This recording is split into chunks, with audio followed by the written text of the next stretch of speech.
বাংলাদেশ ক্রিকেটে শুরু হতে যাচ্ছে নতুন এক অধ্যায়। আইসিসির বর্ষসেরা আম্পায়ার সাইমন টোফেল আসছেন বিসিবির দায়িত্ব নিতে। অস্ট্রেলিয়ার এই সাবেক আন্তর্জাতিক আম্পায়ারকে 2 বছরের চুক্তিতে নিয়োগ দিয়েছে বাংলাদেশ ক্রিকেট বোর্ড। মূলত দেশের আম্পায়ারদের দক্ষতা বৃদ্ধি তার প্রধান দায়িত্ব।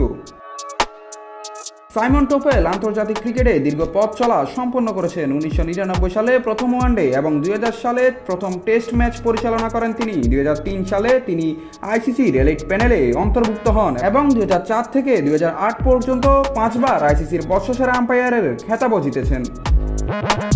টোফেল ঢাকায় পা রাখবেন আগামী 13 সেপ্টেম্বর। এরপর বিসিবির সঙ্গে প্রাথমিক আলোচনার মাধ্যমে নির্ধারিত হবে কতজন সহকারী নিয়ে তিনি কাজ করবেন এবং পুরো কার্যক্রম কবে শুরু হবে।